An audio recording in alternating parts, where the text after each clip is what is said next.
What's going on, guys? Welcome to another session with your boy Phrankleen. If you can see me, you can hear me, hit the like button, smash that like button. All right. Thank you for joining the live stream. So today we're looking at this interesting topic. Okay, I'm here. Can you see me? Can you hear me?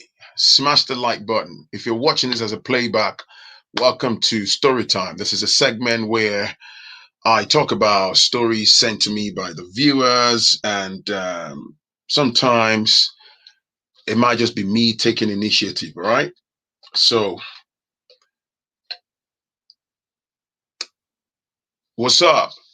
Can you see me? Can you hear me? Smash the like button, all right?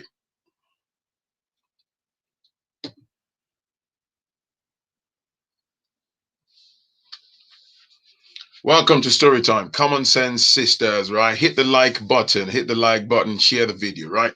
So today, at some point, I'm going to basically share the link for people that want to dial in. If you want to be part of the show, that's why I'm using StreamYard. So if you want to be part of the show to contribute, I'd love to add you.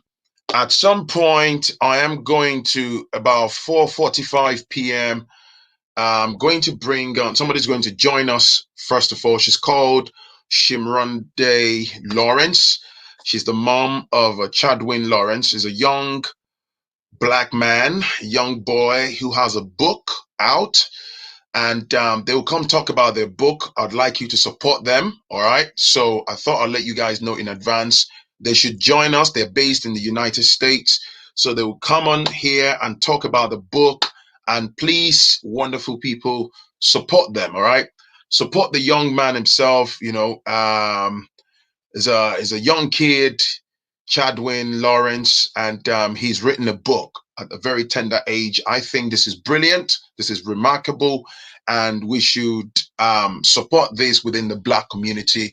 And I'm sure as a young kid, that book will contribute positively, and also, you know, his peers will be able to read them. For those of you who are, you know, parents, can buy them for your kids. All right. How can you shop, you know, someone? Was it through DHL? Yeah, they've got a website. When they come on, when they talk about the book in a few minutes, I'll provide the link and stuff. Right. So today's topic, right. What's up, everybody? What's up? I hope everyone is having a nice weekend. All right. So these topics stemmed out of, some of my recent live streams. And then my inbox has been inundated with all sorts of, what do you call it now? Emails and whatnot, and people have I understand, when you have a big platform like this and everyone's got, it's cut from different fabric, from different backgrounds, and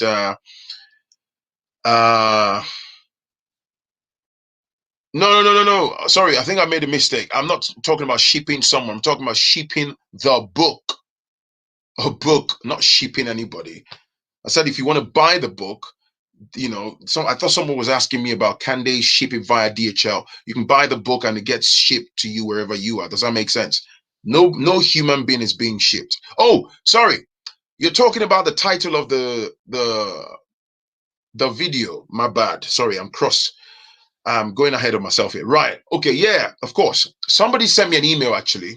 My bad. Somebody sent me an email and said, used the term that she shipped a husband to the diaspora. So of course that's where I was able to coin that from, that, oh, I shipped him from Africa, and I was like, wow, that's like cargo. So anyway, this is where I'm going. Okay, so the premise of all of this is there is an age-old, deeply rooted problem within the Black community, the immigrant, community, which is basically in our community, people, this idea of I gave you papers, you gave me papers. For the benefit of the show, papers means your permanent residence, residency, or your citizenship in the relevant country, right? It could be in the UK, it could be in the US, in the EU, whatever, right? So you get loads and loads and loads of this situation in our, and let me just say, this is not gender specific. In fact, both genders know it, are equally guilty of it. It's a very, very common toxic practice within the Black community. So this is why I want to talk about it. And at some point, after those people have come to talk about their books, um, I'm going to put up the link, and I'd love people to join the conversation. I want us to talk constructively.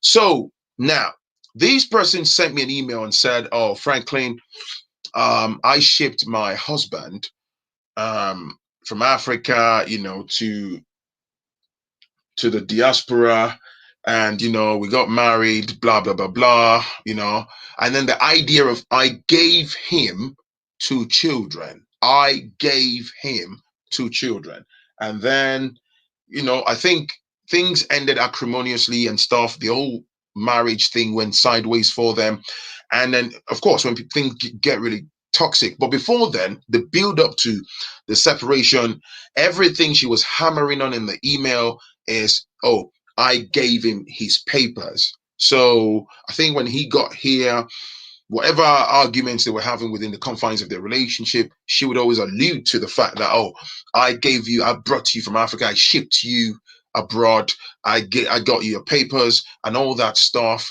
It's almost like that person dare not make a mistake or get on your nerves. And it's always a case of, I gave you your papers. And the reason I've seen this over the years, there are numerous examples that I can give you.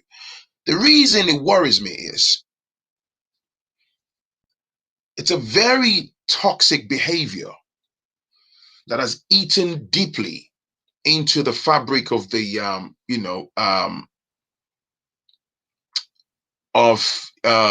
Black community. And let me just clarify, this is not a Nigerian thing, as I see people saying Nigerians. It happens in the Nigerian community, happens a lot in a lot of other Black communities. All right, so it's not Nigerian community specific.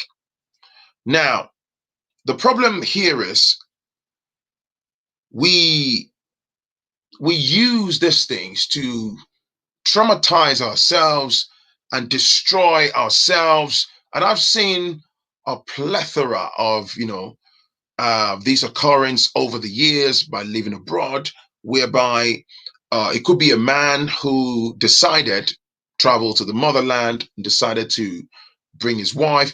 In some cases, it's even funny. It might be that they were already married from back home, and then the man traveled first, landed in the States, for example, start to struggle to find his footings, and eventually he files for the wife to come and join him, which is what you should do anyway, right?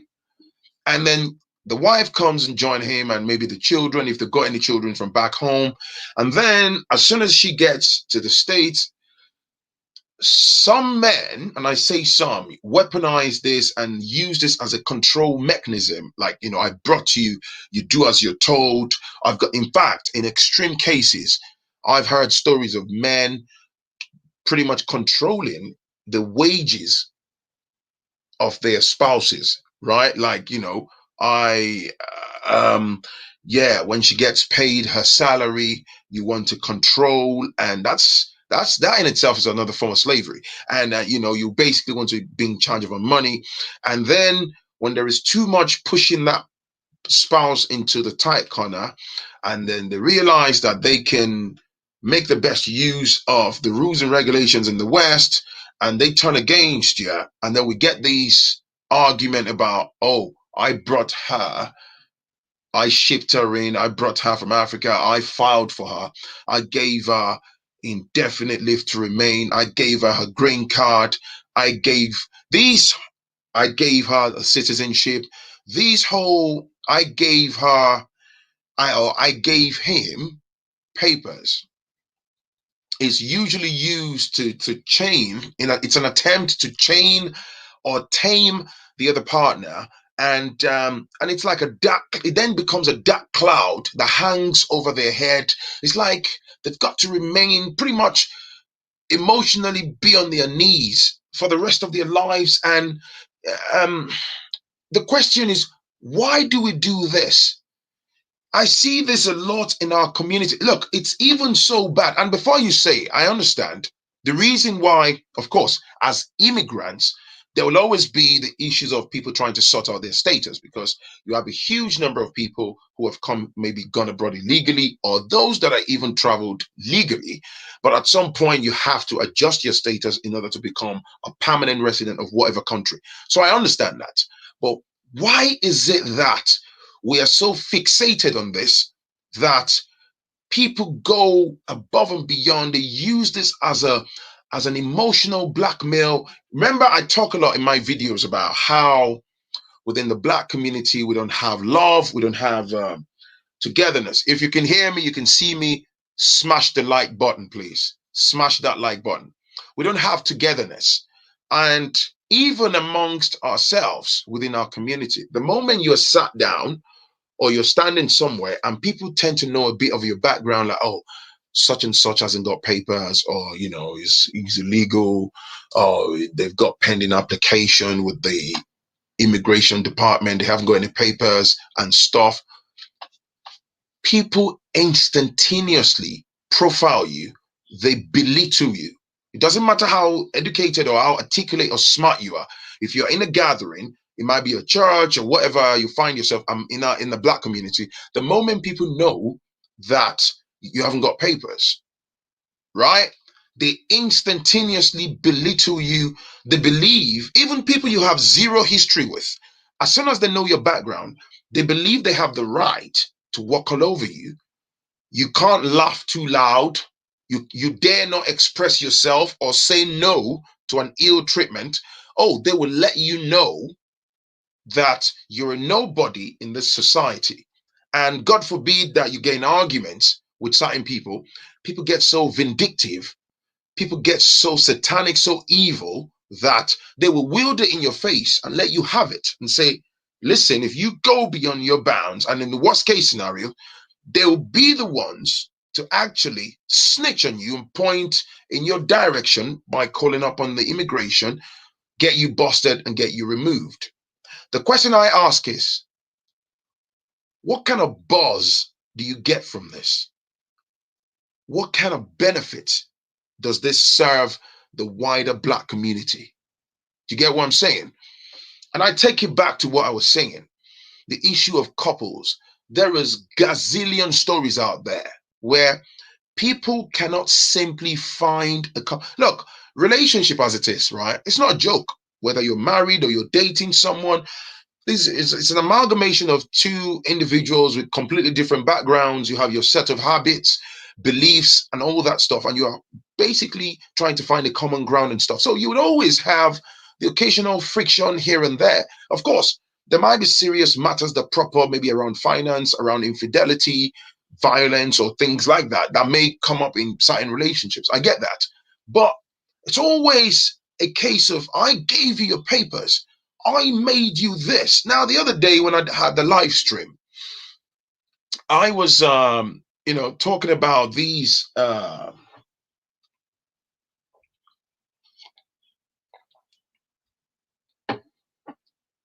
was talking about these stories, of people within the couples, people saying, a woman basically saying, "Oh, I earned this much, £100,000 plus a year. I can't respect you because my husband is earning 50,000. Blah blah blah blah." If you've not seen that video, go and watch it on my channel. And I don't know if I've told you before, one of my favorite things to do when I upload videos or when I've done my live stream is I always go back to the comment section. I read the comments, I get involved, and it's just so heartbreaking to see, particularly some women.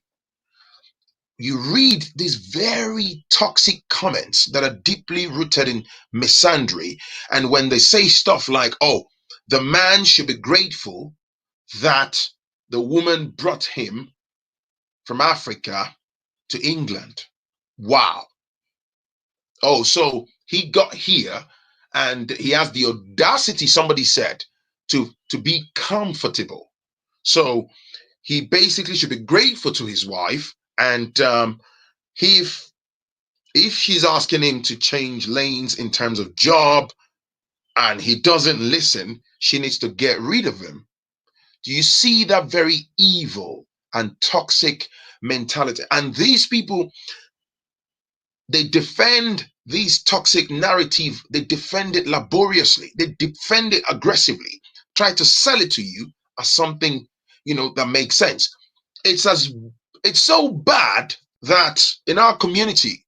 So if I was dating a lady, right, and usually in the black homes, black families could be Nigerian, Ghanaian, or whatever, right? If I was dating someone and then the lady takes me home and, oh, dad, this is my boyfriend, Phrankleen, blah, blah, blah, blah. They don't care about my character. They don't even want to give me the chance. They don't care about my ambitions, right? In 3, 2, 1, they want to know if I've got papers. And now, before you talk, I'm going somewhere. As soon as she said, "Oh, Dad, Phrankleen hasn't got papers, but we love ourselves. I love him." Blah blah blah blah. The defense mechanism come up. There is immediately. It's like they don't want to touch you with a barge pole. They want to sabotage that relationship. And everybody has a stereotypically generated perception of Phrankleen because everybody in that family tree looks at you as, oh, this guy is just getting with you because he wants to get his papers. They will do everything and anything to destroy the relationship. Even if they give you a bit of a chance down the line somewhere, if you happen to have a bit of argument or misunderstanding, they will turn against you and say, "Oh, there you go. He's already showing his true colors. The only thing he's there for is so he could get his papers." And I've also seen situations where people eventually they get the papers. Let's say, oh, things were going good, there was no issues, and then maybe the wife helped the man to adjust his status, right? And then there was genuinely a reason for a dispute in the relationship as they moved on. You see third parties and even the partner in the relationship start banging on about, oh, there you go. Oh, now that you got your residency, now that you've got your British citizenship, now that you've got your blue passport, now that you've got your Belgian passport, oh, now that I gave you your French citizenship, blah, blah, blah. Oh, even if the woman is at fault, I've seen this before where a woman was busted for infidelity. Did you hear what I said? She was busted for infidelity. Her family, friends and family, twisted the narrative to say, yeah, regardless, the guy shouldn't just dump her and walk away because at the end of the day, she got him to where he is today. So basically, because she gave him papers, as they say, means he hasn't got the right to, go against his wife for sleeping with another man. Do you see? So because you gave me papers means, of course, I should be stripped of my integrity. And I suppose my point is, these old paper palaver, man, has absolutely, I'm telling you, man, it's one of the contributing factors to the demise of the almost non-existent black community. Believe me, man, if you go into any household, this issue of papers, and I get it, you live in the West. We understand in black and white the reasons why you need your status sorted so you can navigate the system and get jobs, open bank accounts, and be able to travel effortlessly, seamlessly, and live your life and do the basic things in life and stuff like that. We get that. But there is this heightened toxicity behind this acquisition of papers. within the black community that we then use to constantly self-sabotage and destroy ourselves.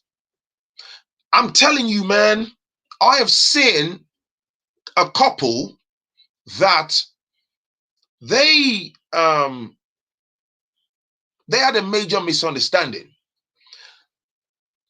The man was so angry, he called the immigration authorities to sabotage the application that he had put through for his wife. All in the name of me, Chijioke. Blah, blah, blah, blah, blah. I brought you from Africa. I was the one. Nobody has ever traveled in your family. It was me. It was blah, blah, blah. I brought you.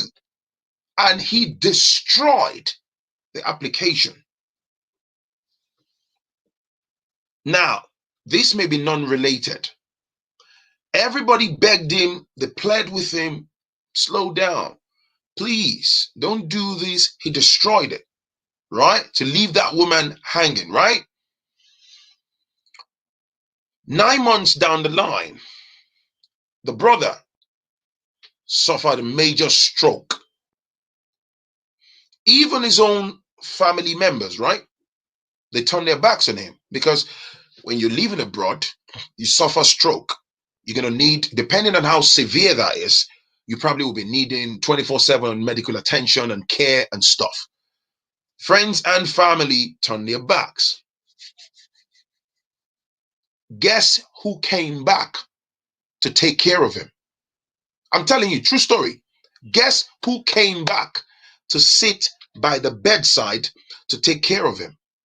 The woman whose application he destroyed. You see what I'm saying? That's just an example out of numerous.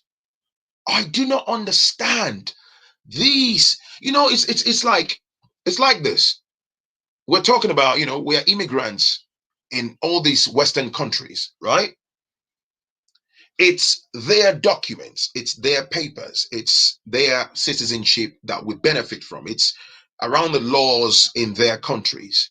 We come, we adopt it, and then we use it amongst ourselves against ourselves.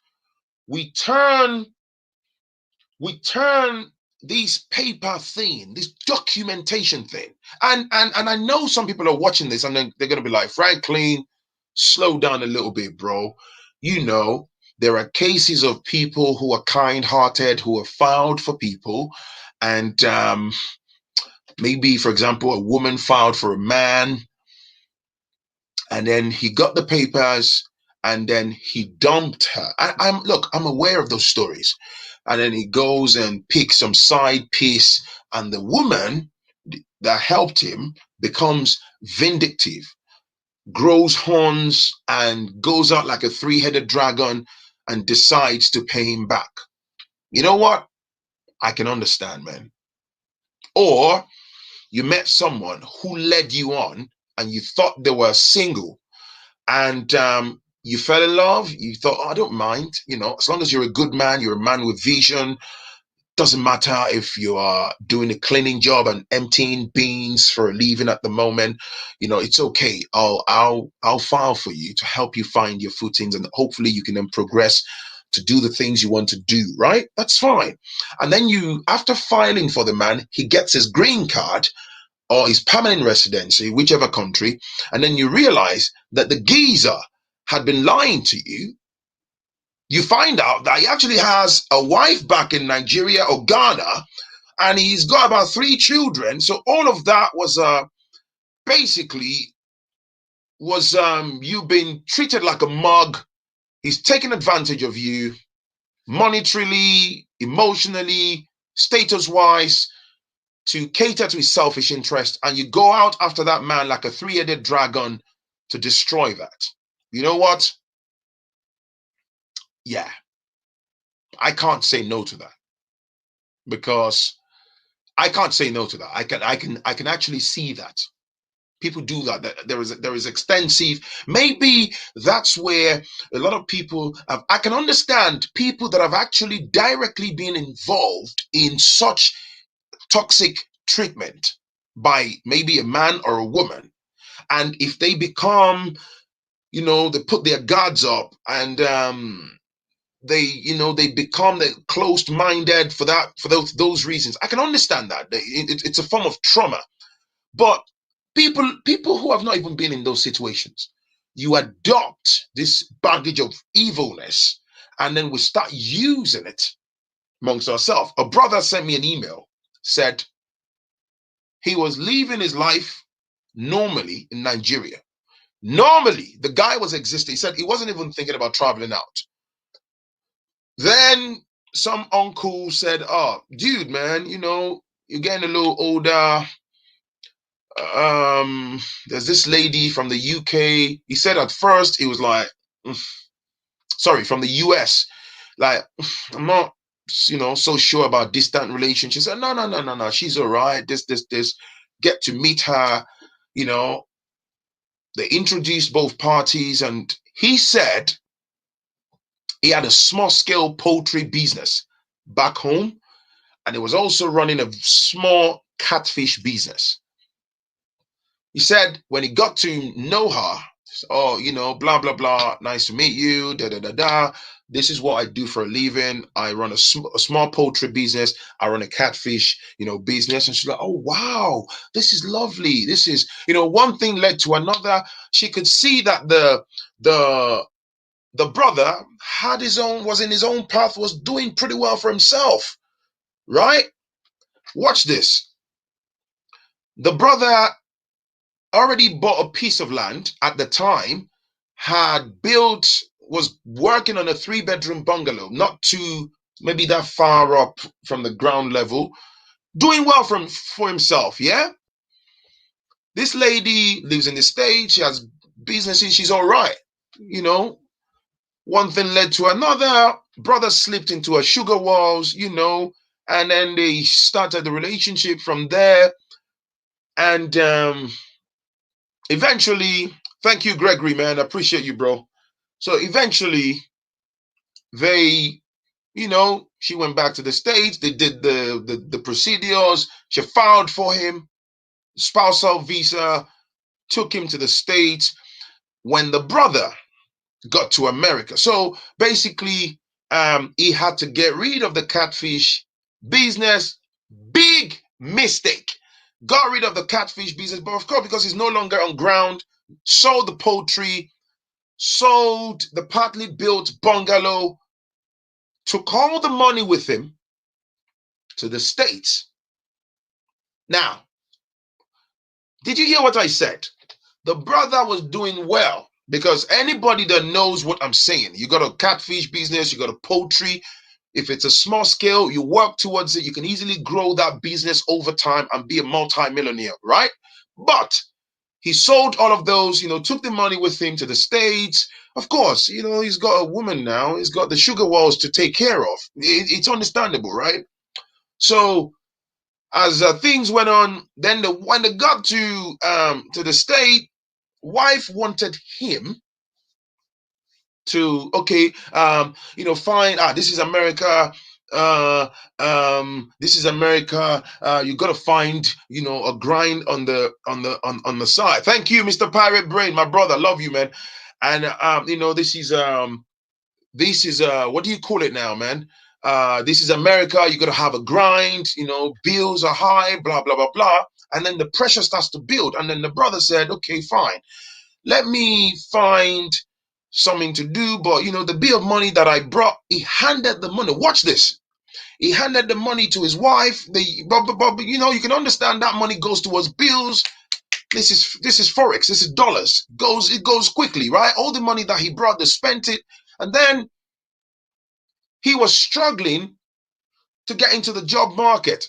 Now, bear in mind, not everybody is academic. Some people have limited education. Doesn't make him less of a man, doesn't mean he's stupid. All right? Some people Not everybody's got master's degree or degrees or PhDs and the Lord. Not everybody is an IT consultant. No, some people are into business, buying and selling, and they thrive. They do, in fact, they end up having a lot more money than those who have been to all the classrooms in the world. So you can understand, and this is the West, the Western life, the Western environment. There's a template of existence, right? So and this is one of the mistakes, abroad, the idea of relocating has just shown up. Brother got rid of all his stuff. I wish he didn't. It's a lesson. All the money finished. He was struggling to get any proper job. You can understand why.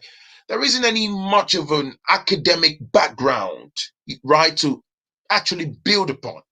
So what that means realistically is he will end up having to take any odd jobs, factory jobs, maybe driving, delivery, whatever, just to bring the Benjamins in. That's a fact. And then 2-3 years into taking care of the woman's sugar walls, the first child landed and all that stuff. There is monetary pressure on him now. And the wife started saying that is, thank you, man, brains and beauty. Thank you, I appreciate you. Started calling him inadequate. He's not doing well enough, blah, blah, blah, this and this. And then the whole thing turned to, I brought you to America. This is America. You would do as you're told, blah, blah, blah, blah. I would kick you out. And it got to a point, the brother got displaced, and he found himself, got arrested by the police about child support and all that. She destroyed his life. Again, this is one story out of numerous. You see, sometimes it might just be a case of, just a simple case of being reasonable, having respect, being caring, being compassionate towards your partner. What's the point of mounting undue pressure? You met a man in Africa who was doing well for himself, right?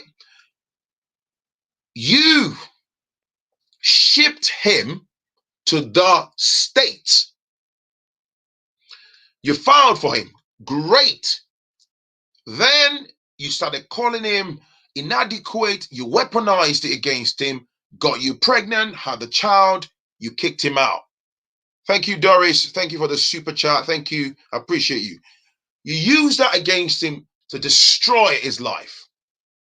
It's not the business of the American government. They'll go after him as long as he's got a live social security number. He exists within the American system. They will run after him to death. If he doesn't comply, they'll put him behind bars. Basically, the brother's life ended up in tatters, monetary pressure, and he was totally displaced. So he could have been chilling in Africa with an African queen that's sensible enough, with his nice poultry and catfish business and partly completed bungalow. He sold all of those for American Dream. In 3 years, he ended up on the curb. So my question is, why? What's the buzz? Why? Why do we keep doing this to ourselves? So, like, is there an Olympics for people giving people papers? Is there somebody giving awards that I don't know about? Why do we do this to ourselves? This is what I'm saying to people. You got your papers, I've got mine. If I'm going to be a jerk in a relationship, I'll be a jerk anyway. You dig? So, but I'm a jerk because you brought me to the UK. Oh, I'm this and this. I'm inadequate now because you this, or the woman is inadequate because, oh, you filed for her. And then you want to control a salary, a wages, because you brought her to. I want people to, I want you to join this conversation. Let me put the link up. I want you to join the conversation. What do you think? Let me post the link.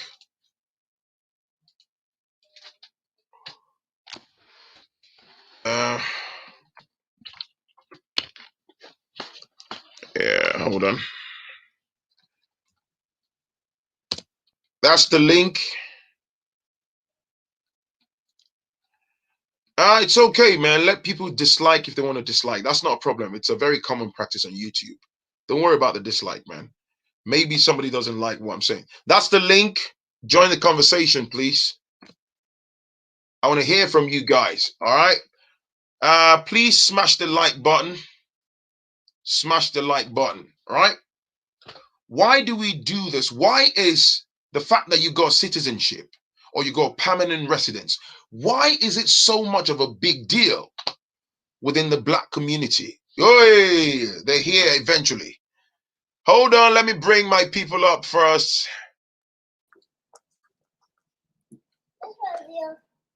Listen, before you start talking more about sugar walls and all of that, I want to excuse my little ones, huh? All right. How you doing?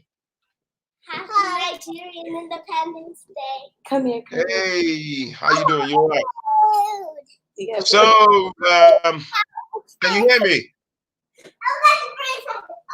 Right. So, introduce yourself, and people can see you. Introduce yourself. Go ahead. Going to say who you are. My name is Chadwin. So this is my son Chadwin. Right. He's being bashful. Introduce yourself. Let them know who you are as Chadwin's mom. Yes, I'm Chadwin's mama. Right. I of these two little boys. No, you can't sit on my lap. Not right now. Right. So, can you talk to them about Chadwin's book, please? Oh yes, absolutely. Thank you so much for having us. Okay. Yeah. Stop. Okay, guys. Okay. I actually emceed a Nigerian Independence Day event last night, so that's why they got these green and white balloons here at my house. Chad, come. So this is Chadwin's book. Right. It's called I Am Powerful. It has over 35 powerful affirmations to help build the subconscious and the psyche of young boys. We know that our sons are, excuse me. We know that our children are constantly inundated with information that comes across in media. It comes across in the cartoons, for goodness sakes. Right. And I think what happens, especially those that are like Africans of the diaspora, we're Caribbean, we come from back home. We think like, okay, this is children programming. It's okay for our children, and that's not necessarily the case. So I personally do talk about that kind of consciousness because it's really important. And what happened was how he'll tell you himself, but what happened is he was having like these kind of issues. Okay. So he was, like behavioral stuff. It started affecting him. He was having bad dreams, and I just was having no part of it. Right. So the African woman in me came out, and I was just like, absolutely not. I cancel that. Okay. And I created some affirmations for my sons to use, even when they were not with me, even when they were with their papa, which we, co-parent quite amicably. Shout out to my ex-husband. I'm sure he's watching, Randy. But I created these affirmations for them because I just was like, there's only so much I could do from a distance, right? And I had actually started it when they were with me, and then they would spend time with him. And then I knew that, the older brothers, video games were getting kind of, getting in and all that other kind of stuff. So I became fervent about it. So I would remind them, make sure you're saying your affirmations, say them out loud for your younger brother to hear them. And then, summertime. So they've been with mama since, before COVID or whatever. And, and I heard him like exchanging it with one of his gaming buddies. Right. So I was like, Papa, you need to do something with this. If you can make up your own affirmations. And he says, Mama, I'm gonna write a book. I was like, oh, okay. When they speak, I listen. My children, it's just a sensitivity that most moms have. and recognizing things in their children. And I just facilitated it for him. And it's one of 2 books. He has a second one that's coming out. It's still in the editing phases. It's still Nice. in the phase. Right. Nice. Let's see that book again. The other one, the first one. Dad, I'm working for you. What is this? Huh. Yeah, just put it up. Let people see the book. Nice. Yes. I am powerful. I am Great powerful. stuff. So tell them where they can buy the book from. Yeah, so come over here. Come. It comes in hardcover, paperback, and ebook. They can get the paperback and ebook directly on Amazon, or the hardcover. They can see it on Barnes and Noble. But they can just go on his website, which is chadwinwrites.com. Come over on the screen. Come over here and talk to Right, Chad. So, how you doing, man? You all right? Yes. Great stuff. So, tell me. You are the first young Black king on this show. It's nice to have you. So, tell me and everyone watching about your book. Go. Well, the reason I wrote my book is because my mom started me and my brother on affirmations because of my bad youth. So we kept using the affirmations, and we used the affirmations to write my book. Right. What was it like working on the book? What was it like? Did you enjoy the process? What was it like? I enjoyed the process. Nice. So, you've been on TV yet with your book? No. You should be on TV, man. I like your confidence. That's great stuff. Look, people love it. I'm sure they will definitely check you out and buy copies of it. Okay, and then I'd love to have you back when you have the next one ready. Okay. Yes. Do you have anything else you want to say about the book to the people? Chad, is there anything else you want to say? Yes. Go on. Little boys that are 5 to 11 can buy my book, and these books are for little boys. Okay, no worries. I'll do my best to push your book for you. All right, Chad? Okay. You didn't ask him any questions. You All right. Nice to meet you, Chad. Let mom wrap up on the book then, so we can crack on. All right. Who had questions to ask you? I don't know what happened to the questions that he had to ask you, but all right. Yeah, I think it's just shy. He's a young kid. No. Know how many, if you had children, and if you did, I would ask you how many children you had. Oh, do I have kids? Yeah, I do. I've got kids. I've got 3. Oh.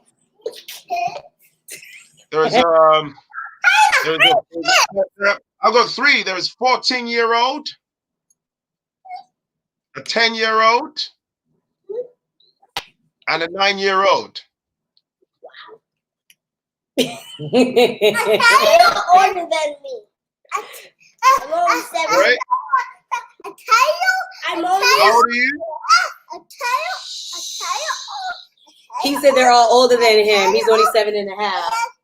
And Yeah, you know. What's up? Right. So you got anything else you wanna add to the book, please? They can buy it on your website on Amazon, right? Yeah, they can. Yep, they can get it on Amazon. They can go directly to his website, because they're also see when the second book is out and available. That is this one. It has a blue cover, but this is the one that he has currently. It has over 35 powerful affirmations. I highly recommend for those who have like nieces, those who have children. Excuse me. Hello. So, so people that have like nieces and nephews, you have godchildren. It's a great book for them to start at the beginning, especially when they start going back to classroom assembly for school. Okay. We're no longer doing the remote learning. this is, no one understands more than an actual mom that's had to go in for, parent teacher meetings. They don't, those are the parents that understand the importance of making sure that your child is in the right mental, headspace to go to school, deal with everybody who's coming from everyone, everywhere else, and parents, and teachers, excuse me. Unfortunately, there are people that are, in these institutions teaching our children, and it's, teaching is like their second, is like their plan D, is their plan F. It wasn't their first plan. So, I've got a question for you. Somebody's asking that are you taking investors, and what's the number and the sales right now? I think that's something she has to talk about privately, about the sales. What do you think? Oh, okay. Well, I can tell you what the plans are. Right. I actually will be doing, this is a question I can, put out to your collective. If anyone has people that are abroad, that are in like the ECOWAS countries, not Nigeria, no shade. I love Nigerians. Let me tell you something. They give Nigerians a hard time getting a visa, and they give us a hard time to get a Nigerian visa. Nigerian visa. So that's the plan, is to go to Nigeria. But those that are, have connects with like libraries, children literacy programs in like Sierra Leone, the Gambia, these West African countries, I will actually, do the book tour. And then when it's something that I could bring him along, I'll make sure that the dad, travels and everything. But definitely to get the message is to edify and strengthen our future. These beautiful, brilliant babies, I'm gonna try not to cry. I'm a big crybaby. But I'm gonna tell you something. If I had never had children, Phrankleen, I would have been, that's what I would have been. I would have been taking care of, motherless children, over there, So I'm just like so proud of my 7-year-old, and definitely to be able to share this, with the Black children in the diaspora. I am powerful. And, the affirmations, this is a good exercise for them to do before they go back to school, like in the mornings, after they brush their teeth. And even powerful, let me give y'all a little secret, is to do mirror work with it, for them to look at themselves in the mirror and read these affirmations. Okay. This is a strength, because, we believe, our Black children are the future. These are the future investors. These are the future inventors. These are the future fathers. Okay. These are the future, agricultural leaders. These are the future politicians. And, media does so much to reduce, how our Black men think about themselves, how our young Black boys think about themselves. And, I would also add, if there's any women that are watching, this video, and there are boy moms, I don't care how bad that situation is. It's not about you. It's not about him. It's about the mental, the strength of our sons. That's what's important. Everything else will fall into place, So yes, definitely there is room for that. They can definitely reach out to me. You could find me, on all the social media platforms, Providence Life Design. You could even go to providencelifedesign.com. That's a site for me, but you can find me on Facebook, Instagram, whatever. And we're just, our goal is just to push this positive narrative to children. And, I took it as like a charge, like a challenge from my son. So after he wrote that one, I then went and created one for little girls myself. So, this one here is on Amazon as well. It's called I Am Beautiful. So definitely these are, books for young, impressionable Black minds. And I appreciate you, Phrankleen, for having us on. Thank you. I'll definitely bring you back. Thank you. Thank you. Thank you, Phrankleen. And, another time, because I love your topics. My son was elated when I told him I was going to speak to you. Elated. My regards to him. Thank you. And I'll be in touch after the show, all right? Okay. All right. Have a blessed one. Thank you, everyone. Be blessed. Right. Happy Nigerian independence. Happy independence. All right. Bye-bye. Bye. Right. Mr. Pirate Brain himself, man. What's Hey, up, how bro? you doing, Franklin? Man, I love your stories. I mean, story. I'm like the boy was of a kid. Like, oh man, Franklin's gonna tell another story this morning. You know? Yeah, So what do man. you Thank think? What you, do you think, personally. bro? What do you think, man? Well, a couple things. When the lady that just left came on, I was like, well, she's talking about the book, but what she's talking about. But I found the jewel in her talking because Right. did you notice how she edified the boy's father? It didn't seem like they were together, but she edified him. And a lot of broken families, the female says your father wasn't shit and blah blah blah blah, blah. I mean, excuse my language. Your father was Yeah. a crap, and with this lady, she edified the father, and I'm supposing he's edifying her because Yeah. she said, "Oh, he's watching." You know, that is so beautiful because sometimes relationships don't work out, and you have to get past what caused the relationship to fall, and you have to think about, well, we're not together, but why did I love this person in the first place? You see, Yeah. and you have to think about that, especially when you have children. So then you Yeah. get past the bad stuff and you love the person for what attracted you to them in the first place, even though you're never going to be together again. Yeah, absolutely. What do you think So, about the whole this behavior that's really common in the Black community? You know, some of these paper issues that we weaponize against ourselves, and we pretty much use to sabotage our community. What do you think? What's your take on that? well, this is the slave plantation. See, a lot of us don't realize we're still living on a plantation in these places. Hmm. We think, oh, we get a little salary, we're free, but the salary is just enough to make. We're sharecroppers, basically. You know, we get paid, and then we give all our money back to the owner of the land. You know, and what happens is they have weaponized the men and the women to be against each other. Because if you notice, I don't know how they do over there in England, but over here, the man, it's hard for him, the Black man, it's hard for him to make as much or more money than the Black woman. And so our families are out of order. You know, we're Hmm. out of order because men are supposed to be taking care of their women. Now, some women could be looking at this, call me a male chauvinist or whatever, but I've never met a woman, even if she's a doctor, that doesn't want you to pull the chair out for her, pay the bills, and so pay for dinner and so forth and so on. So we're out of order. So this is the first problem that we have, and then we have the slave mentality. We use these things against each other, and we say, okay, I'm going to get you back. I'm going to set you up for failure. Failure is a weapon that we use against each other. And so I think as long as we're living in the West, we will never overcome that dynamic because Wow. most human beings are not strong enough to see this and to move on in spite of it.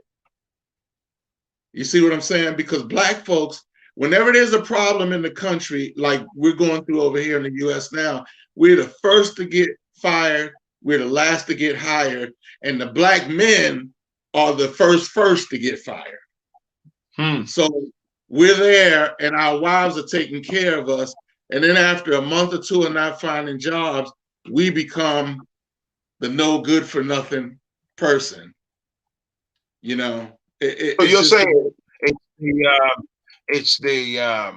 it's mostly the Western influence. So what people see those papers as, you know, it's not gender specific, because the reason I'm saying that is, yeah, you're talking from the angle of the woman. Men also do it, because I've seen situations exactly. where men, oh, because I brought you from blah blah blah parts of Africa to the UK or the US, and then you want to pretty much put the woman under a tight leash, and then eventually she wriggles out of that, and then she fights back, and then in fighting back, It could be in form of she has to just latch onto her independence or break away completely, from that relationship, and it destroys the union. And then the reason I'm saying this, I've spent years abroad, right? And you think if there was no issue of these papers and, oh, I gave you this, even when the argument is just about, oh, why did you spend the £500? I thought we agreed we were going to use that money to do something else. And then the argument finds itself back to, oh, how dare you speak to me like that? I brought you to the UK. And you think, wait, what's that got to do with anything? And then it gets amplified and blown out of proportion. And then third parties have opinion, even families. So, oh, you should be, oh, now you're talking. Oh, your voice is getting really loud. Oh, he brought you. It's like what you're saying. It's still, I see there is these deeply rooted, this colonialism that's destroyed a lot of black folks, because it's like, oh, I've brought you to what we regard as the promised land. Like, oh, it's almost like me helping you come from Africa. Like, Africa is never to do well anyway. So you have a wonderful opportunity to have come to what we regard as heaven, which isn't heaven. Right. So, oh, I've done you a great favor. How dare you raise your voice at me? How dare you not do this? And then, oh, if you go beyond your bounds, I'll destroy you and get your paper revoked.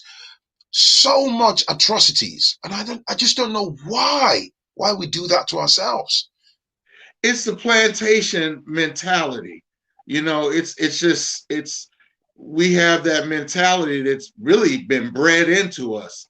And, and it's a power dynamic, since living on the plantation, you don't have any power except for the power bestowed upon you by the slave master, so to speak. I'm taking it back to the original thing. So now you've got this little bit of power and you want to exhibit it. You know that you have the power to completely destroy this woman.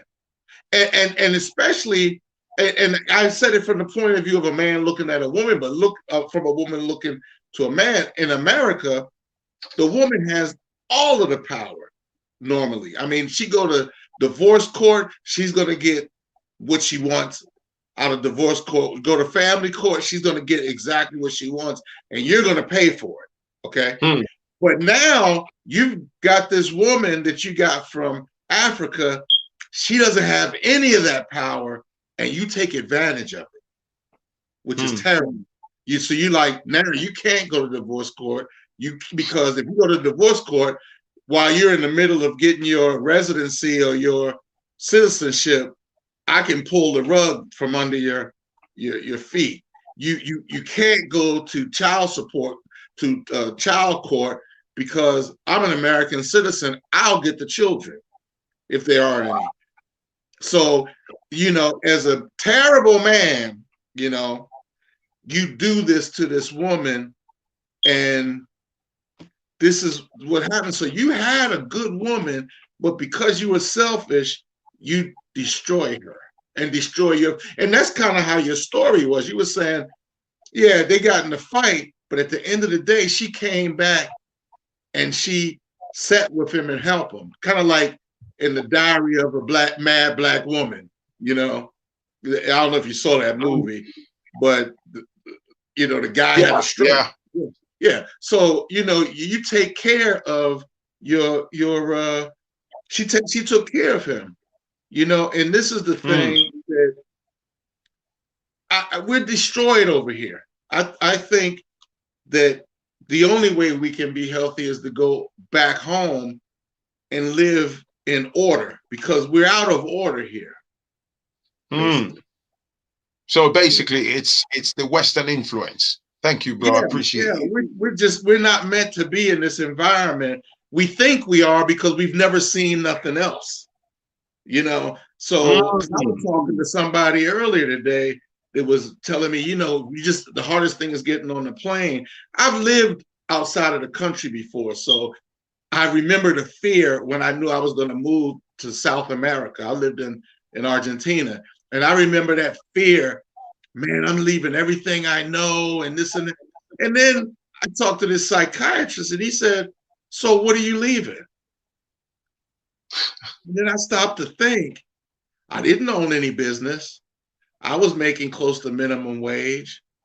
You know, my family, they weren't the greatest support. I mean, they were loving and everything but I was a man, so I couldn't depend on them.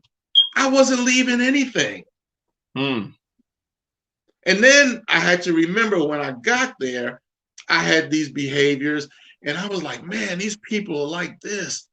I remember I would walk down the street and people would stare at me and I would go home and I would tell my wife, man, these people are racist, just like in the United States. Man, they stare at you when you walk down the street and they have this funny look. And she said, you're bringing this over here. They're not staring at you because they're racist. They're staring at you because you're strange. You're this big 6'1" Black man walking down the street in a Latino country. They've never seen you before. They've never seen. So what I did was when I walked down the street and they were looking at me like, I would smile and go, hey. And then they would get a smile on their face and go, hey, come over and talk to me. Man, I made so many friends after that I realized that I carried my baggage with me to the other country and I created a little America around me with my attitude. I had to change that attitude because I was no longer there.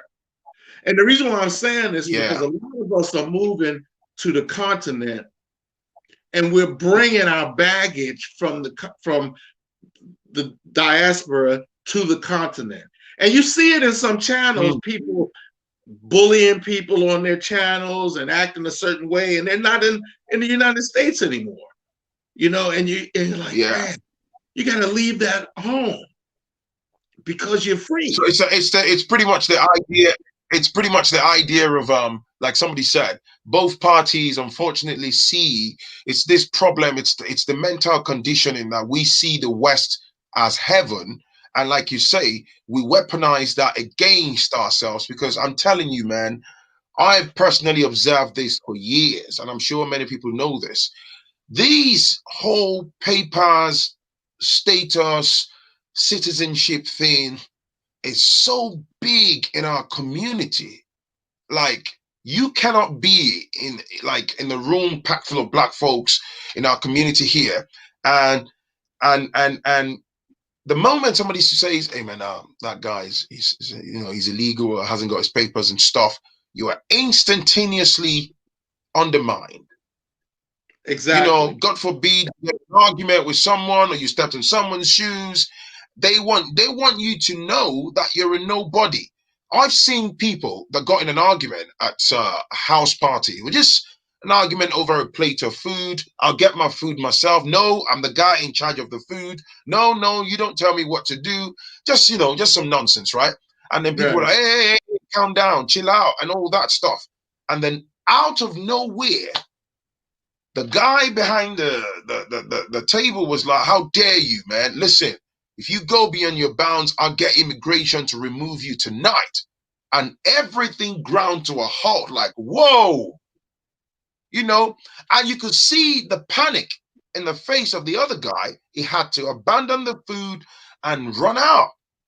And later, because I didn't know him personally, but later on, somebody told me that he was so terrified that he had to move away from where, he was leaving and had to go hide, even abandon a couple of jobs that he had because of fear that he might get captured and get deported. So it broke my heart. And I see this a lot, even amongst family members. Like, oh, such and such. I know someone, this is like amongst a family tree. So just like, say, you are my brother, and then you must have introduced me to someone that you know. And then years down the line, you and I are arguing about football. And then you turn around and say, oh, you wouldn't have been a permanent resident in the UK today if I didn't introduce you to such and such and such. You better be careful the way you talk to me. Wow. Yeah. It's a mindset And I don't think it can be cured. Not in our lifetime. Maybe one day it will be. I mean, look, if you look at what's going on here in the United States, there's kids in cages at the border. So imagine if you're here in the United States and someone thinks you're illegal and they like, well, you know, they got kids in cages in the border and they got this and that. You're frightened because ICE could knock on your door. They don't even have to knock on your door. They just kick your door in and come in and remove you, you know. Absolutely. Yeah. And so people are afraid, they're frightened, and we use it against our own people. You know, it's terrible. It's sad. Never mind if it's an interracial couple. I mean, you're just living in fear. So I would advise any African person, especially if you have any kind of means, you got a little chicken farm, a little pole. It seems like a little small thing. You got the world. Stay where you are. Of course. Yeah. You know, this is not a bro. dream over here. It's like my backdrop. It's a fantasy. Yeah. It's a fantasy. It's not a dream. We're actually living in a nightmare. You know? But anyway, thanks for having me on. I appreciate it. I love your stories, man. Love them. Thank you, my brother, man. Let me bring on the next person. Thank you, man. All right, take care of yourself. Bye-bye. All right, man. Bye. Ella. Hi, Phrankleen. Hi, what's up? Good evening. I'm good. Good evening. I just have a little take on your topic, and I want to go back a bit by saying it all starts with your mindset. If you're going to get married to someone and your mindset is already bad, that's the beginning of the problem. It means you are going into that marriage like a thief. So you are you're one leg in, one leg out. You're not putting your 100% in the marriage. So I'm always going to look suspicious to you, even though that's not what I have in mind. And we have this thing. We're coming from Africa.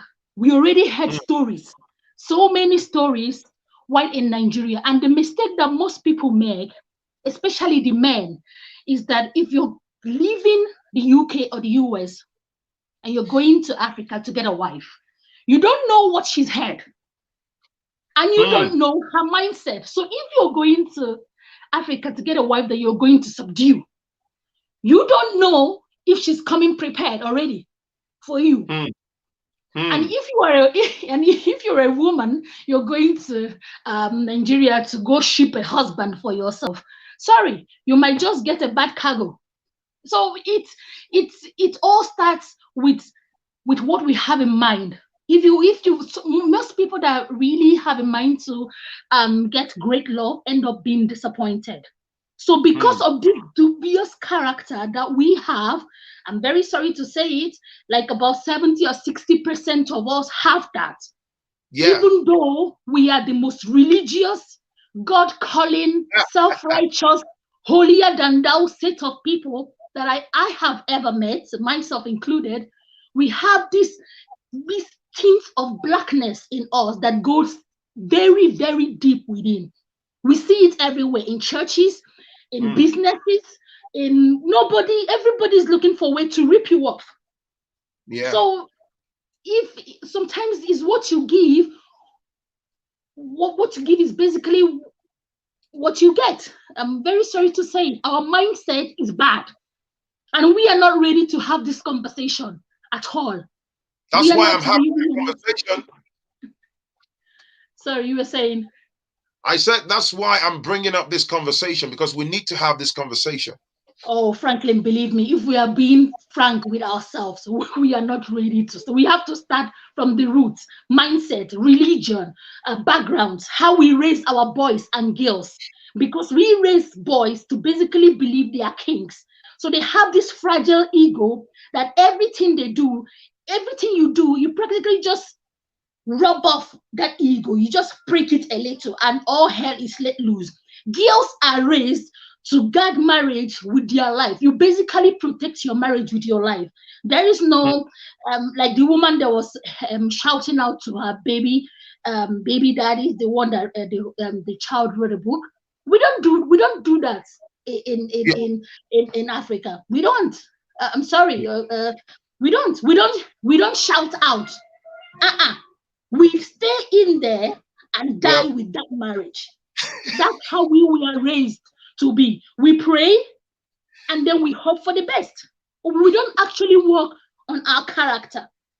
We just like to put off this pretend, this, oh, my sister, how are you? We give God the glory is well. It's not well, you are dying. My brother, how are you? How is it going? I'm hanging in there. You're not hanging in there. You're basically being frustrated. So that is how all those things, like, that's how we are meant to view it. The woman that shipped the husband from America, she already has a mindset going there.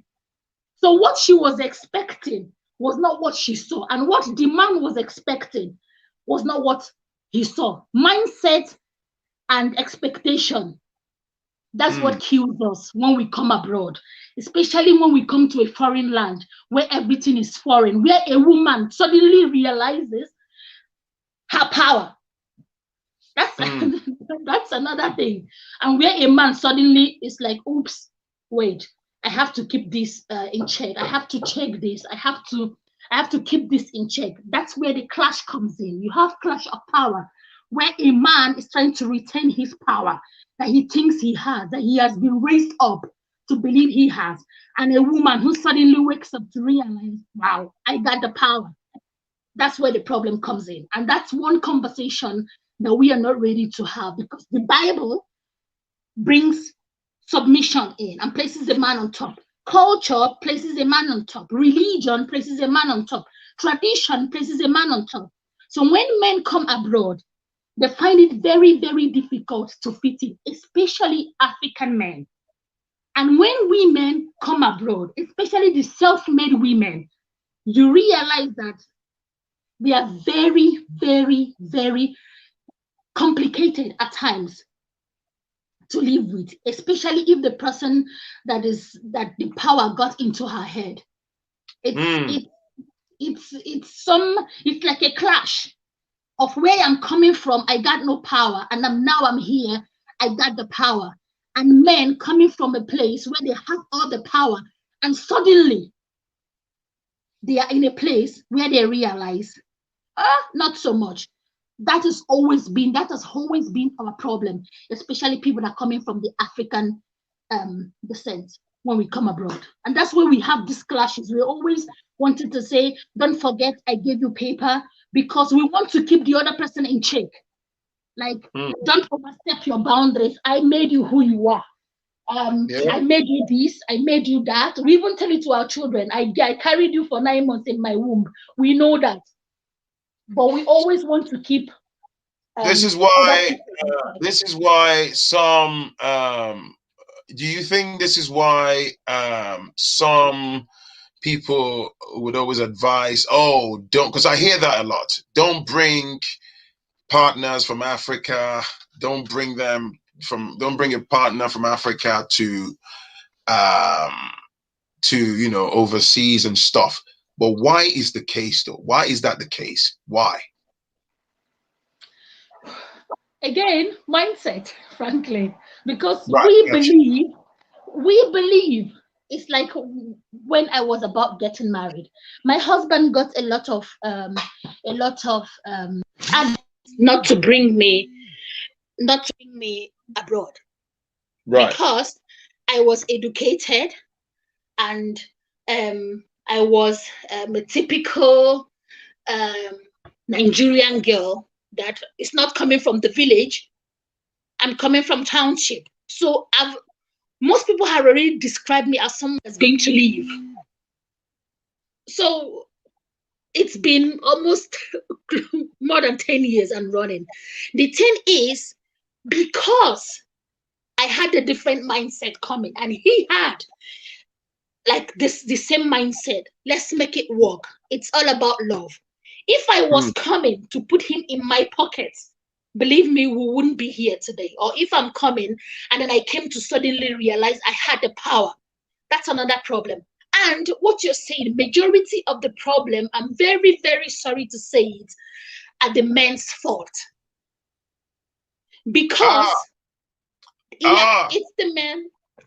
Hold on, let me take off my shirt. What do you mean it's the men?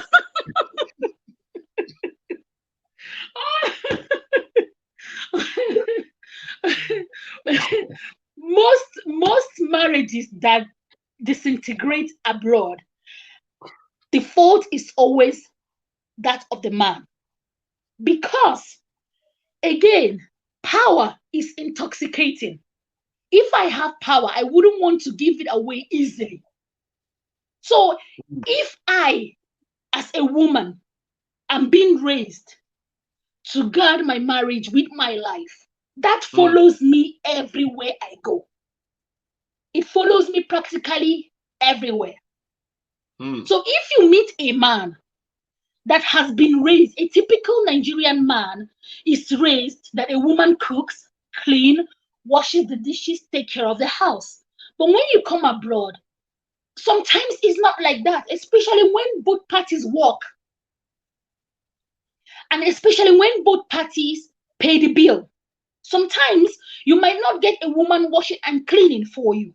Sometimes most of the house chores wait for you. That's where most of the problem, if you check, majority of the problem is coming from, is house chores. Cleaning, washing, cooking. Baby, can I get you to put the clothing in the washing machine? How dare you? We don't do Genau, exactly, Phrankleen. Now you're getting me. It's like always, how dare you? Like in Africa, you do that. Why can't you do it now? But it's not the same here. So if you don't want to help, or if you're not ready to be a partner, and that's why I hate when somebody always quotes the Bible, women submit to your men. We are supposed to be submitting to each other. You understand me? I'm sorry, it comes from also from most religious people. You know, that's where they also spoil marriages. You know, when you keep quoting this Bible, when Audrey, you keep quoting, somebody said, kneel down and serve my food. Exactly. I've heard that too. You know, I've heard that too. When you keep quoting this Bible, it fuels misogyny. It really fuels misogyny and toxic masculinity. And that has always been our problem. So unless we are ready to have this conversation that a man, especially when you come abroad, please try to help. If the dish are dirty, wash it. After all, your plate is also there. You can get the kids ready and take them to school. You can clean. Hold on. Yeah. I agree with you 100% about what you're saying about the men, right? But in the interest of this, because there's nearly 700 people watching, right? I want us to be balanced. You see what you're saying? I want you to carry on saying it. But I also want to chip in that as much as you have, men who are doing X, Y, Z, let me tell you, Ella, there are also women, right? Who, you see, I always say something before I say that bit. The problem is not having power. The problem is the dissemination of the power that you've got. So, for example, a police officer, whether you're a woman or a man, if you become a police officer, because you're a police officer, that position comes with power. You have the power to arrest, you can confiscate a vehicle, you can do all sorts of things, right?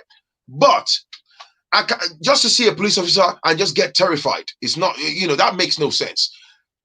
The police officer's actions becomes questionable when we start to observe abuse of power, abuse of position. It's the same thing when you talk about a judge. Anybody knows that, that's a judge. A judge, the territory of a judge comes with vast amounts of power. The problem is not power. The problem is when you see that this judge has blatantly violated the human right of someone else, abused their position, they've acted ultra-virus, they've done something unlawfully, then we start to challenge them. Do you see what I'm saying? So it's the same way. Look, this is why I always bang on about it. For me personally, all these hype about women independence, big deal, because independence is great. Even as a dude, I enjoy my independence. I appreciate it. So the independence is not the problem. Do you see what I'm saying? Like a man, you gotta be barking mad because your wife says, "Oh, baby, myself and my girlfriends we're hanging out at a restaurant. You know, maybe just girls' night. We're going to have a nice, meal out tonight and stuff. That's fine, as long as watch this. Now, you telling me as your partner that you're going out with your girlfriends to enjoy, the weekend or the Saturday night, at a restaurant or bar and stuff, fam, I don't mind being at home with the kids and putting my feet up. Go have a good time. Knock on the door at 2 a.m. in the morning. I'll let you in, right? I'll open the door. We lay together in bed. That's great. But where the problem lies is the misuse of the independence that you've got. Do you see what I'm saying? Which is, you claim to be going, oh yeah, I'm a grown up. Why shouldn't I be able to go out with my friends? But then when you then use that as a smokescreen, you end up on the laps of some random young blood in the nightclub, right? And then somebody ends up smashing you to dust in the alleyway on the fire exit of the nightclub, right? You end up doing something silly, swapping phone numbers and stuff. Now, all of this is attached to the freedom that you've got and the application of that freedom. So then you come back home late at night, somebody has managed to break your lower back, and then you are then texting that guy. You're doing all sorts of things. Some people get corrupted by the company that they keep. And then, because this is the West, the moment the man starts to connect the dots and realizing that, whoa, this woman is making some dodgy moves. Then the woman does what? She weaponizes the Western freedom that she's adopted, right? So, of course, what do you think? I catch you red-handed. Oh, hang on. It looks like, you're doing X, Y, Z. That's sinister. That's wrong. That's violating our union, right? And then you come in at 2 a.m. in the morning. Or, for example, babe, where are you coming from? Don't ask me no questions. I'm not answerable to you. I can go out as I wish. I don't have to tell you where I'm coming from. That's a catalyst for reaction from your partner, right? And then when the woman realizes that, okay, I'm dealing with a man here, I'm backed in a corner, and she's not prepared to back down, boom, calls the police, right? Falsifies the story and says she's threatened, or even at that, starts a drama in the presence of the innocent young children at home. Your father is trying to kill me. Yeah, I've seen this, where the police comes in. They haven't got time for, excuse me, did you have a one-night stand, blah, blah. That's none of their business. They perceive that you are threatened. They ask the man to pick his shirt. If they're nice enough, they throw him on the pavement, right? And I'm saying some. I'm not saying this is the case for a lot of women. The reason I'm trying to do this is the adoption of this so-called, oh yeah, I've got my papers, I've brought you here, I'm independent, I've got blah, blah, blah, you can't stop me. I've seen women that have basically used that to railroad their men, sabotage the relationship, and then when they end up becoming single, they realize they've been sold a fraudulent narrative, but then it's too late. The relationship is already destroyed. And then they're the ones that end up in the front row of most churches without makeup in their late 40s. But frankly, it also boils down to power. Most people, is this newly acquired or newly found power, and they don't know what to do with it. They don't know how to handle it. That's also the problem. And most people want freedom. It also boils down to mindset. Most women just want to get down with a guy, have 2 or 3 kids, and that is it. They don't want to do any other thing with you. They're not even interested in marriage. It's power. They want power. They want freedom. I like what you just said. They use the birth of the children that they get out of the man, and then they use the raising of those children to secure their old age, so they can easily discard. I hear that a lot, where you see some women, especially when they become menopausal, and then they dispose of the man, and then they're hoping that they shield themselves. You know, mommy, mommy, mommy, mommy. 9 out of 10 times, most children will gravitate towards mommy, and then they know that when they're getting old, the children will take care of them. I don't need you anymore anyway. Bye bye. And this is how a lot of men end up depressed and stuff. You see them in their 50s and 60s telling stories about, I brought her from Africa and she got to England and she did and it happens like that. It's mindset, frankly. It all boils down to mindset. Who you are, who you want to be, your plans for the future, your plan for yourself. And if that person is in that plan that you have, that's just it. Most people are married, but they are not seeing themselves with that particular partner in the next 10 years. So everything I'm doing, I'm going to cut you off in the next 10 years. And that is how I've planned my life. So if I'm able to get 2 or 3 kids from you, hallelujah. And in 10 years, you're going to be in my history. So most people are like that. Is mindset, both men and women. But for us Black people, there is deeply rooted in a lot of things. And unless we tell ourselves the truth, this particular story, it won't be the last of it. It will keep on, because we're already going in with so many things at the back of our head. Do you like me? Do you not like me? Do you have money? Are you working? Can you take care of me? You got cash? What do you want? You're gonna leave me in 10 years, 5 years, 15 years? If you have your paper, are you going to dump me? Things like that. So we already have a lot of things in our mind with experience. It happens to me, it happened to my neighbor, my cousin, my sister, my brother, my mother. In our head, we have all those things. So if we are stepping in, we're stepping in with fear. And that fear will begin to manifest. It will begin to manifest. You, Ella. I appreciate it. Thank you so much, Phrankleen, for having me. Oh, hello. I feel like I've made it. I have made it to your life. I'm hijacking your channel because I'm actually not Nigerian. I didn't know you guys had the same issue we have with this divorce rate happening, police calling. Where are you from? Cameroon. All right. So I didn't know you had the same. So I'll be quick. You said 2 to 3 minutes. So all I can say is that I think there's a lot of assumptions, because people think that if they go back home and they pick someone, whether it's the man they're picking or the woman, that they will have certain mentalities. So they think that people back home have the mentalities of our parents in that generation. But our parents did not have social media like now. Our parents didn't have access to a lot of things.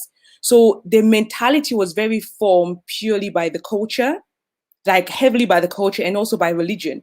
But now you have a lot of influencers giving advice about relationship, about a lot of things. And people now don't have a way of discerning which way is right, which way is wrong. Does that make sense? So that means they end up taking a lot of advice from different people about how easy life can get if you do different things. And they make mistakes because a lot of the time, the people that are giving you advice are not there for you after you've carried the advice they've given. They don't tell you what's going to happen afterwards. Now, I'm not advocating domestic violence or anything of the sort. That's not what I'm saying. What I'm saying is that a lot of my generation, I think as well, doesn't know the expectation of marriage, doesn't know necessarily the difference between a weakness and wickedness. How do you make a difference between somebody who has issues communicating with you and somebody who is just wicked and just want things their way? So I think a lot of the times we haven't gotten the education needed to balance seeing the weakness in human being, but knowing that actually that's human nature. That's not that this person is specifically wicked. And obviously that's not encouraging unfaithfulness and all these things, but it's saying to people that there's a risk that comes to saying yes to marrying somebody. There's no formula that somebody can say, this is 1 + 1. And if you do this and this and this and this, this will not happen. If somebody wants to act a certain way, they'll act a certain way. So I think it's about taking a risk, not making assumption, and having a balanced view of people. And at the end of the day, to face your music. If you've made a decision, you've went and picked somebody from back home, it didn't work out. Also, take your own responsibility in the matter. Don't just fully blame the person. You went and married with your eyes open. Okay. So you must have done some kind of discernment checks, whether prayer, whatever the case it is. So if at the end it did not work, just take it and say, thank you, madam. Thank you, sir. You have taught me life. Not, let me carry on. Let me ask you something, Dom. Let me ask you something quickly. Do you have a similar problem in the Cameroonian community here in the West? Start with about, oh, I gave you papers. I gave her papers. I did this. She married him because of papers. And so, God forbid, something goes wrong. Oh, he left me because he's now got papers. Let me answer the question with you with this simple, small story, 30 seconds. One man like this was speaking to a lady in Cameroon. They were now enjoying life. Do you know that he was in a country in which her boyfriend was, her actual boyfriend? So she now did jajere, said yes, sweetheart and everything. He now married the girl and gave her papers, right? So she can now fly. At the airport, her boyfriend came and met her and she went with her boyfriend. So this is to tell you that people have come to a place of using people that has gone beyond. We have the same issues.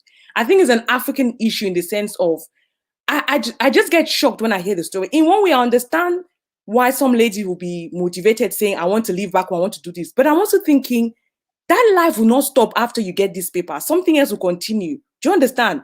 Something else will continue afterwards. So the man gave that lady papers. And then at the airport, she went with her boyfriend. I'll be like a three-headed dragon at that airport. At the airport with his friends. They were like, hey, my wife, they come today. She now saw he made eye contact with the guy. She now went to her boyfriend. The guy was like, you know how the African men now go crazy now? He was like, what just happened? Is it? And people now started laughing. You know how Africans are now. Sometimes they don't help you more. They now start laughing at him and say, hey, so that's your second husband there. She's not sharing you two with a different husband. Having said, I'm going to end with a good story. My best friend lives in Canada now, and her husband met her once back home, like at the patch or something. And they never exchanged contact or anything. He went back to Canada. And that was the last time they met before he got married. And they've been married now for 5 years. They have three beautiful children now. So that's what I'm saying is about taking risk. You don't know. Do you understand what I'm saying? And it's Absolutely. Not saying every time you pick a woman back home, she's going to turn out and do something else. Or every time you pick a man back home, he's going to turn out to something else. It's to say everything is a risk. Even if you meet somebody here, there's a risk associated with it. You just have to understand that nobody has the perfect formula for this is how it's going to work. They have advice, but at the end of the day, you are the one that's going to live out that advice. So that's what I'm going to. I get that. Before you go, I want you to respond to this. I get that. Okay. I agree. But there is the bit where even if you met someone here, and the person hasn't got papers, and then you say, oh, cool, I like him or I like her or whatever. Mm-hmm. So as you said earlier, like any relationship, regardless, you would always have your differences, occasional arguments here and there and stuff like that. And what I've noticed in our community is people would direct that argument. It might even be an argument about remote control, right? And then maybe the other person said something to exacerbate the situation. And then it's about, blah, blah, blah. I gave you your papers. I brought you to this country. I made you who you are. Even extended families then hear about arguments and stuff. They start turning, oh, look at him. He's become ungrateful now. When he was waiting for his papers, he had his tail between his legs. I've seen this. And then you think, why is it always about papers? I think it's hypocrisy. For two people to come together, they're both British citizens, excuse me. And then the guy turns out to be a jerk, or the lady turns out to be a jerk, and you decide to go your separate ways. But then there is no argument about papers. But as soon as somebody has helped somebody to regularize their status, it becomes a dark cloud on their head for the rest of their lives. Why? But I think it's just about, the other lady talks about power, but I think it's also about the other person that keep talking about the papers and the papers. To me, that means the person has an unbalanced view of who they are. Yes, you might have given that person papers. Number two, you don't know if the person would have gotten the papers another way. Number three, that person is giving you something you lacked. Because if you came and you marry somebody and say, I gave you papers, why did you not marry the papers that you had then? Why didn't you just kiss your British citizenship and say, I make you husband and wife? And I think also it's people not wanting to deal with themselves. Yes, it's true. It's people not wanting to deal with themselves, because when they're like, I gave you paper, you be like, when it's cold at night, who is keeping you warm? We are keeping each other warm. Is that paper is able to do that? So people don't want to be real with themselves. And people have realized that a lot of people don't like to admit they've made a mistake. Do you understand? They always want to make it about the other person. Yeah. I gave you papers. No. It's an exchange. When you come and you say, they need to add a value, when you say for rich or for poor, they will say for with papers and without papers, so that this will stop asking these things. But it's the same thing with money as well. If you marry and somebody has more money than the other, sometimes people like to get in front of you and saying, I made you who you are. I'm like, thank you, sir. Bye-bye. It's not by force. But I think it's just people wanting to not admit that they've made a mistake, or not admit that the person might be right. And also, I think it's a red flag if you're dating somebody and they're already talking about this kind of language. That's really bad, because it's telling you that every time you have an argument, this person will always think they are better than you. Do you know, it's like when you see relationship advice and people are like, I'm the prize. I'm like, if you are the prize, marry yourself. Marry yourself. You understand what I'm saying? You can't come to a relationship thinking you are the best. Then why you come to the relationship? What am I adding to you, therefore? If you think you are the best and I'm just subservient, I'm a subhuman, then why are we marrying? Yeah. You can only be marrying if you see me as an equal. It's simply narcissism. That's what it is. Yes, it's just narcissism. Because it's all about you. What I bought you, but what about what I gave you? And I think that's one of the things as well, is that I think as African as well, we don't get emotional intelligence teaching. That's not me dishing my brothers and sisters. Well, I love my Africans too. But I'm saying we don't get a lot of like emotional intelligence, how to argue well, how to have healthy discussion, how to know when not to go. Do you understand what I'm saying? Because even if you are having an argument, there's some words you cannot call people. You can't start calling somebody stupid, idiot. It is, if he's stupid, he's your stupid. You married him. If you are calling her name, she's your whatever because you married her. So learning to have healthy communications. It's good when it's entertaining watching Nollywood movies when people are calling people's name. But in reality, those words are very hurtful and you can't take them back. Yeah. So you have to learn to be a healthy communicator and sometimes learn to be silent. If you know I don't have anything good to tell you, let me calm myself before I start saying something I'll regret. So I just think because it's now really Africans are getting a lot of papers, and especially my generation, a lot in waves. I think they are using that, but I don't think it's about papers. I think even if it's about money, that the person had more money than you, they will use money. Doms, hold on, Doms. So some of the brothers on here are bloody thirsty. They're asking if you're in a relationship or single. I'm single. They're asking if you're single or in a relationship. I'm single. How did you come to when I'm single or in a relationship? So they are commenting. I can read the comment. I can't read. They're like, I can't read the comments. Asking if you're,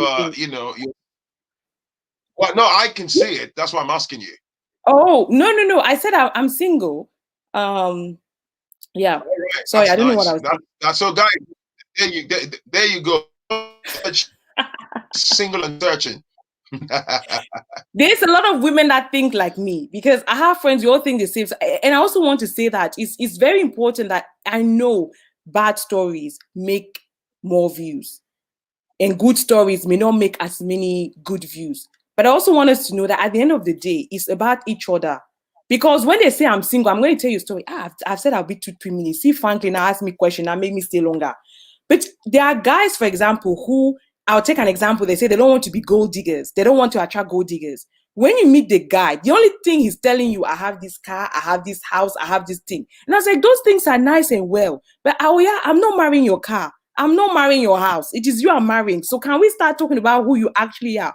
And some guys do not know that because they are used to people just going with their material. But I know that material can come and go. Do you understand what I'm saying? And at the end of the day, disease does not care if you have cars, if you have Tesla, or if you have Kia. It will come and knock at your door and even enter house without telling you. So you need to have a realistic view of life that, yes, you can marry somebody with a Tesla and 5 houses. And then in 2 years, Corona hit. I knew a family like that. They lost the car, they lost the house. What would you do now? Will you not look at your husband and say, I married Tesla? Now that there's no Tesla, what am I supposed to do? Does that make sense? So it's That's a why balance. I said in the live, in the previous live stream, when you get this lady again, I like what you said, and it's nice. It's very refreshing hearing that from a female, where you have people who are blinded by Western life, whereby people start saying, "I'm earning 100." Do you know, in the course of all these pandemic, so many people with very good jobs, glittering careers, have lost their jobs, they've lost their livelihoods. Businesses have caved in. So what do you then do? Do you then jump ship and abandon your partner? What do you do?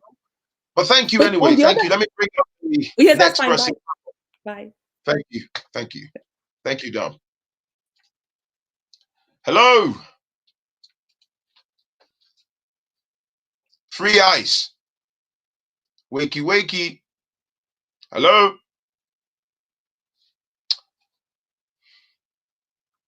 Hello.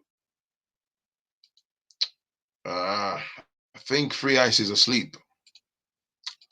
Let's bring on. Hello.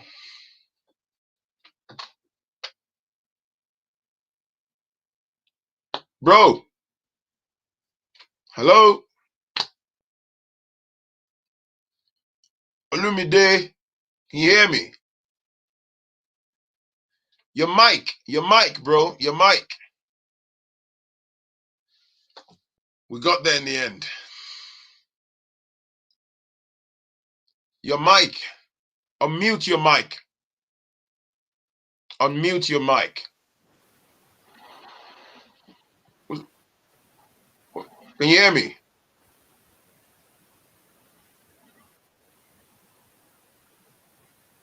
Reconnect, bro. Reconnect. I can't hear you.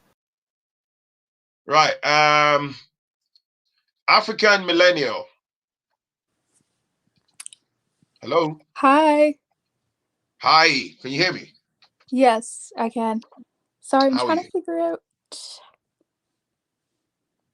Go on. Okay, I don't know how to get my camera on, but No, basically, it's fine. It's fine. Just go on. what I was gonna say is that some of the problems that I've seen with this is definitely mostly with, unfortunately, the women who, it's not that the problem is with the women, but the women that are not willing to come to a compromise, and especially in terms of women that bring the men over. Because I noticed when it's men that are bringing women over, it's usually, okay, the men just want to get married and it's not a rush. But no offense, usually when it's the woman that's bringing the men over to marry, it's more so of, okay, now I'm in my 30s or my late 30s and now I have to get married. So let me just find any guy, and it becomes more of a rush type of thing. And then also, in terms of, because I'm a woman, I'm going to speak more from a woman perspective, not saying that the men are beyond this. Go ahead, please. But also the thing with the women as well is I've noticed that, like, some women, it's like they don't want to lower their standards. Like, the standards are a bit higher than realistic in reality, because especially here in the West, as Mr. Pirate Brain said before, no offense, but I've seen that it's usually women that make more than the men. Because I could tell you for sure it's women that, over here at least, stay in school longer, or they do certain courses. Oh, right. Wow. Okay. They do certain courses I can see that you now. qualify them, that that favor them getting jobs over men, because they'd rather hire women. Because let's be honest, in the West, women are less intimidating than men in their eyes. So they would rather hire women than men for certain positions, which means that women tend to either make more money. And then again, another thing that's geared towards women as well in the West is there's this new found wave of like feminism, of like, okay, well, if a man is doing this or that, just throw him away. And it's like, no, feminism, it works for them, but for us Black women, it doesn't work for us. We don't have the same protection that they do, because with them, if they do certain things, they have their societies and they also have their men in power that can protect them. But when we say feminism, who's going to back us up? So it's like, I don't know. I think it's just a matter of a whole romanticism of a reality that shouldn't be happening. And unfortunately, yes, a lot of our women should really think about it. Like, are you doing it for love, or are you doing it for financial security? Because financial security, that whole thing is not guaranteed. It definitely isn't. So it has to be something else. I don't know exactly what, but I feel like, unfortunately, it's really wrong. And we've been fed a lot of lies, and we really have to elevate ourselves a little bit, you know, Right. because times have changed, you know, those days of we women just doing it, it doesn't work like that anymore. And I've even noticed in some marriages that, no offense, also here in the West, women are usually the ones who initiate divorces. They're the ones who will file for divorces. Have you noticed that? Like, even in marriages, Absolutely. the man could even be gone. Like, he could be gone, he'll be cheating, but he won't leave the woman. It's the woman that says, no, I'm leaving. So I don't know. It's just something about, I think they think that they'll be better if they get rid of it instead of like trying to work things out. And then like, as you said, 20 years later, they're in church with no makeup. And it's like, okay, so what do you do now? How do you move forward? But yeah. Thank you, man. I appreciate you. Thank you. No problem. Thank you. Have a nice day. Thank You you. too. Thank you. That was refreshing. I love that. Yes, my dear. I don't know, God. Hello. I don't know where I'm going. If He's going to shoot me, to say Hello. now being the, even Women's Day, they become. Mike. Hello? Hello. Can you hear me? Yes, I can hear you. Yeah, go Hello? on. Okay, so I can hear you. let I me can hear see. you. Go on. Oh, okay. I didn't know I was gonna be on this quickly because I haven't been watching the whole time.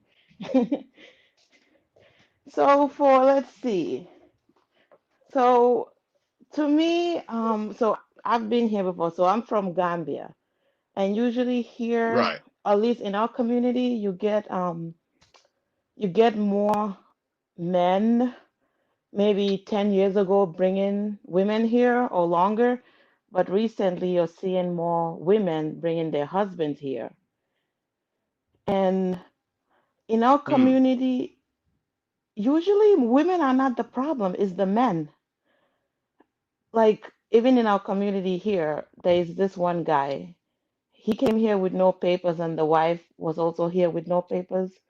He got papers, and he refused to file for his wife here. His wife is here, so he refused to help his wife get legal status, and they have four children. And his excuse is, what if he want to marry another woman? And I remember they had to do a meeting. Even the mosque got involved, and he still refused. And the woman divorced him. And going back to what the last caller said, let's be real. Yes, women are the ones that are initiating divorces majority of the time. But guess what? Women now can work. Women now can go to school and get high paying jobs. What my grandmother accepted as an African woman in Africa married, my mother didn't because my mom had the tools to make her own income. What my mother accepted, I wouldn't.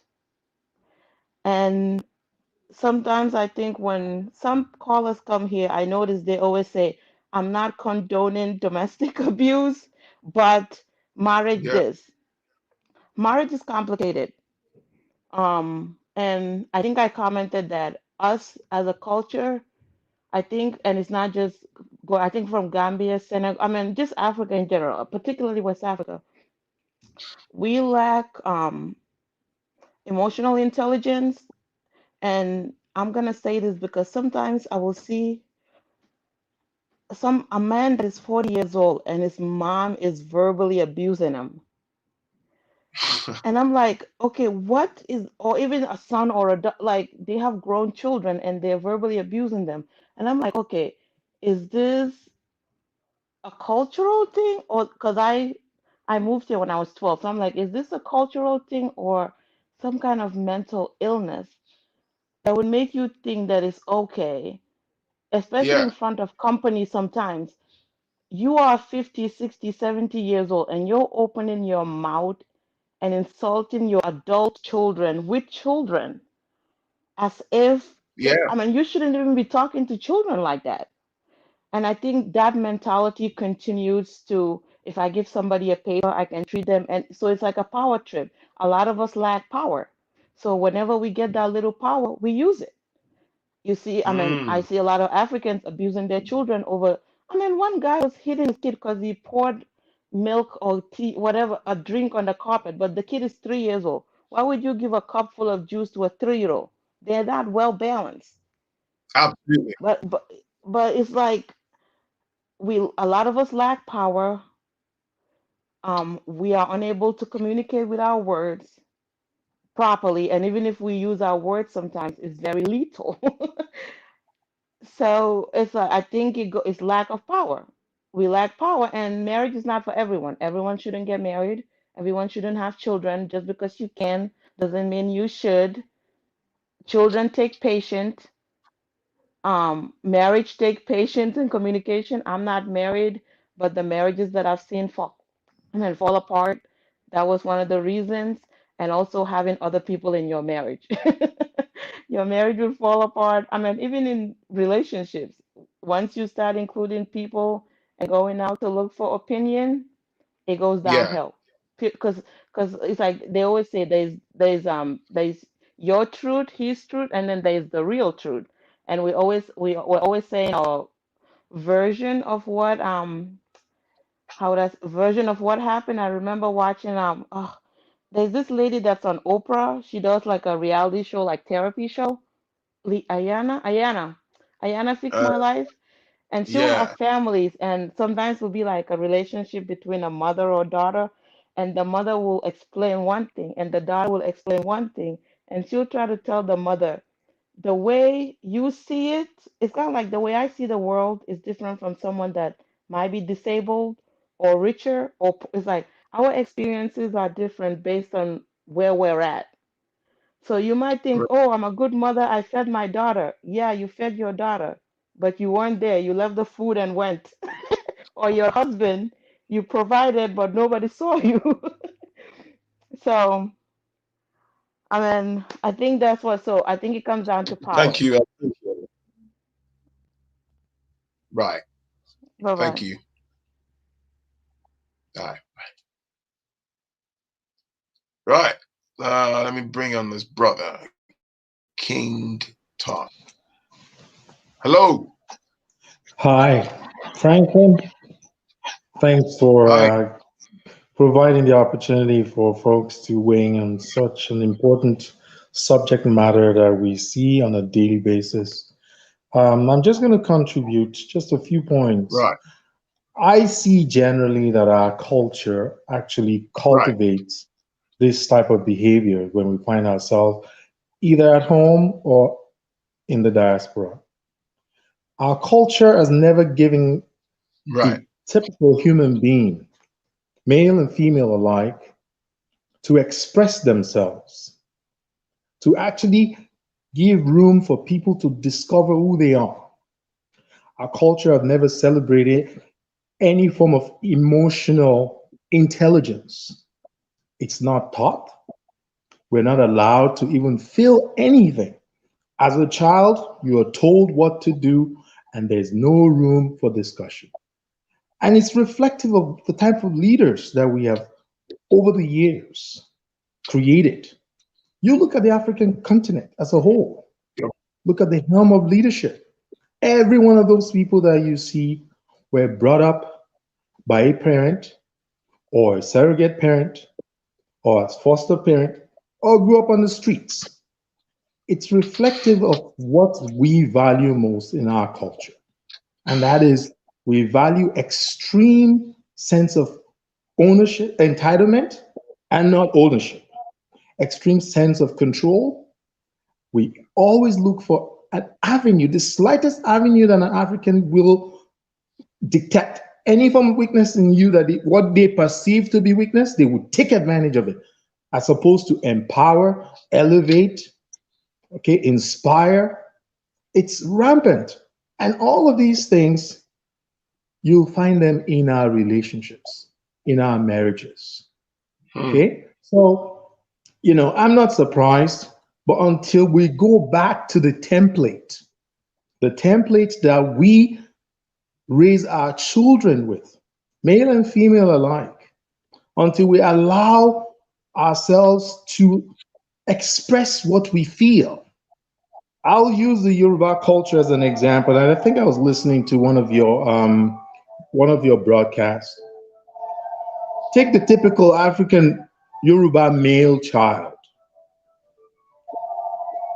Disagreements between whoever, the male child is not allowed to express any emotions. Boys don't cry. Yeah. Right? And just imagine now, fast track 20 years down the line, 30 years, when now they're fully grown adults. They will express aggression when they ought to be calm, level-headed, to think, to empathize, to put themselves, to cry if they have to cry. But we have this notion that, you know what, you don't feel anything. And even when you're expressing yourself, we express falsehood all the time. You don't want to be perceived as weak. Whereas that perception itself is what you ought to embrace. What you reject about yourself is really what you need to embrace.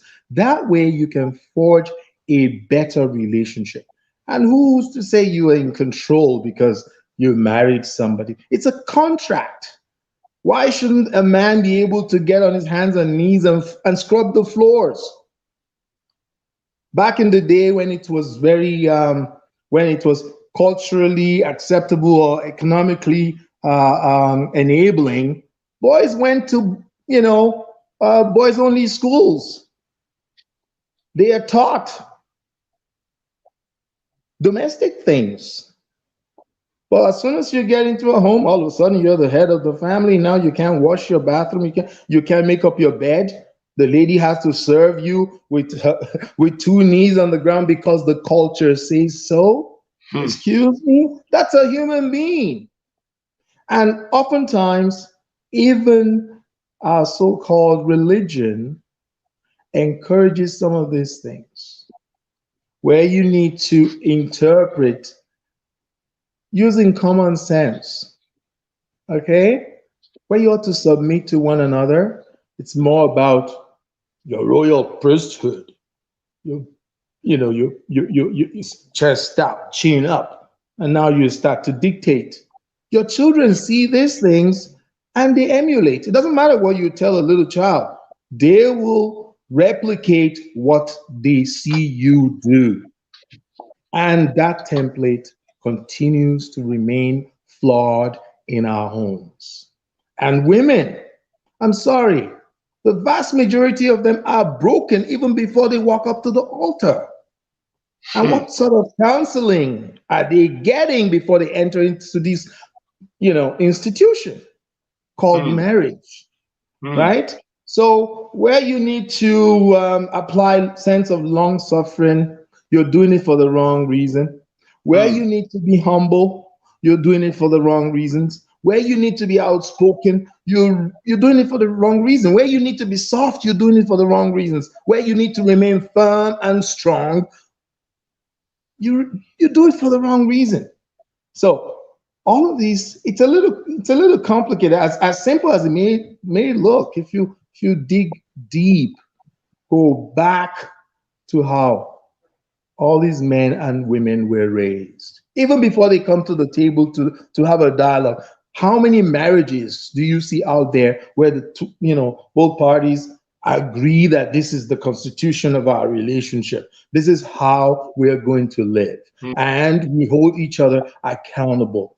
Understanding goes a long way. It's not just a matter of the flashy ring and the semantics of things and the optics We embrace the optics so much that when the reality hits, hell breaks loose. And can I chip in something, right? Because people say, oh, there's also these very toxic perception of, oh, during the times of our parents or our grandparents, they lived happily. I agree that the world was different, but also I can talk from personal experience. A lot of these elderly people we have now in our families, if they dare open up to you, some of your grandmoms and stuff, they put up with heightened domestic abuse.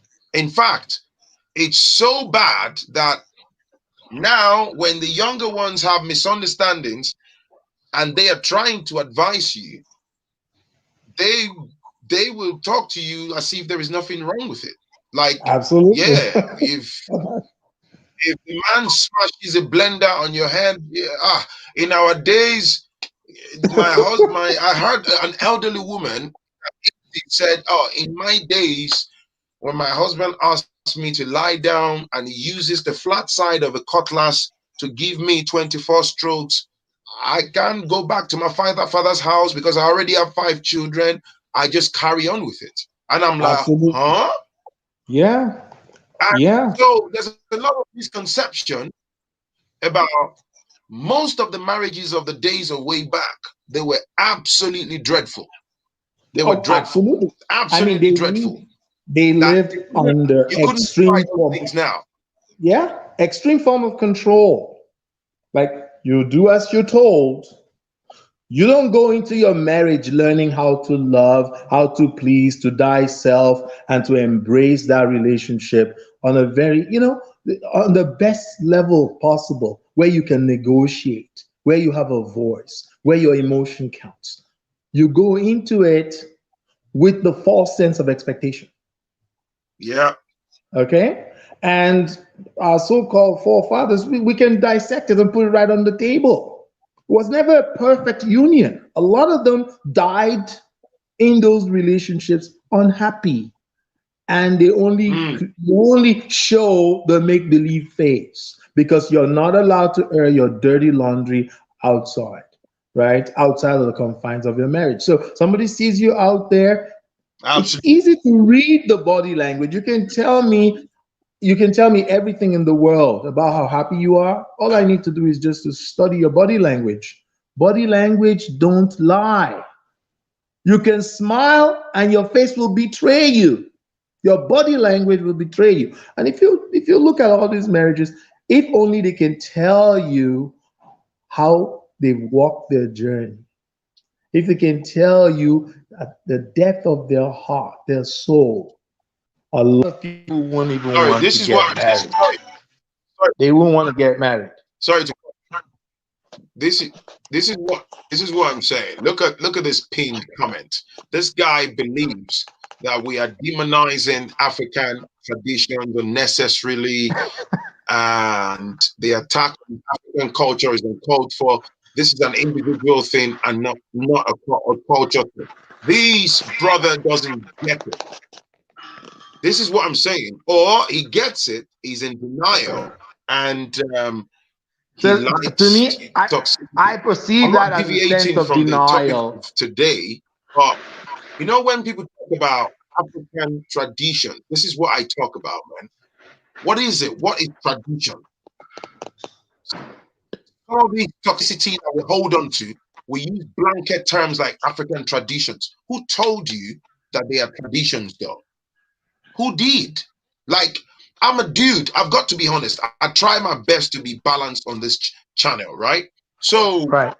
you come abroad and your wife is at work and she says, babe, can you please bring out the frozen meat or chicken and stuff and help me rinse it and put it on fire before when I get home, I'll finish the cooking. Sorry, what is wrong with that? How does that make you less of a man? Like, Yeah. I get even some dudes. Oh, you're a simp. oh, you're allowing a woman. How is that wrong? Why, like, what's wrong with that? Well, I mean, your wife, she's definitely coming home to you, and she's on the way commuting and say, oh, can you please help me put the dirty clothings in the washing machine before I get home? Or can you help me get the washed clothings and please help me spread them. When I get home, I'll crack on with the cooking. And you are like, oh, I can't do that. Because oh, what? It's not African tradition. So basically, what we're effectively saying is, you don't want to do anything. That undermines you as a man. And you get people coming here telling me stuff about this is not African, tradition. It's okay. You don't have to agree with me, but I just find it laughable. This is why I get some of the callers said earlier. This is why people have these unnecessary problems when we get to the West. I know someone personally who he brought his wife from Nigeria, right? Lovely woman. And then she was at home for some months because, she wasn't working as yet. She would cook. He would go to work and come home. He would meet his food, his semolina, his okra soup, fresh fish. Everything is there. Eventually, the woman got a job, started working full time, meaning the dynamic has changed, right? And then she would still cook, put the soup in containers, right? Put them in the freezer. All you got to do is, if you know you want the tilapia fish stew for tonight, just bring it out, defrost it, right? And eat. Big deal. You say, no, I don't like my food in the fridge. When you come back from they want work, to eat I fresh need you to fish. cook me fresh fish. And then she did it for a bit. She couldn't cope, got children, she was tired. And while she's even battling to cook, you've got your balls resting on the couch doing your own thing. She'll have to do the washing before she goes to bed and then get the kids ready. So eventually, the woman reached the breaking point and said, look, I'm not saying I'm not going to cook for you, but I can't be cooking fresh soup every day late when I get home after work, right? And then he lost his cool. It became a problem. And the whole thing this man was alluding to is, oh, I brought you to England and now you've joined some gangs and now you're westernized, which is absolute nonsense. And And again, eventually there was a lot of parties involved. Calm down. He wouldn't listen. Eventually they went their separate ways. And I see that too often. So how it do you goes. explain that? That's not It Africa. that actually, if you look at such a man and you put them on the table and try to dissect, you'll see that who you ask one question: who are the influencers in this man's life? This man is only replicating what he saw his father do, what he saw his uncles and all the male figure in his life that has passed through his life. That's pretty much what they wrote on his template, and that now forms the value system, the belief system that he brings into the marriage. And rather than seeing the woman as a helpmate, and again, in such relationships, where is passion? Do you know how many men die today and the woman can't wait to have a deep, like literally pop a bottle of champagne? Thank goodness he is gone out of my life. And all they've endured is just a whole life of pain, where for those that have been extremely conditioned, they will never say a word of complaint because they're afraid of being labeled as being a nagging wife, unqualified spouse, whatever adjective we want to associate, rather than looking at the woman as a helpmate.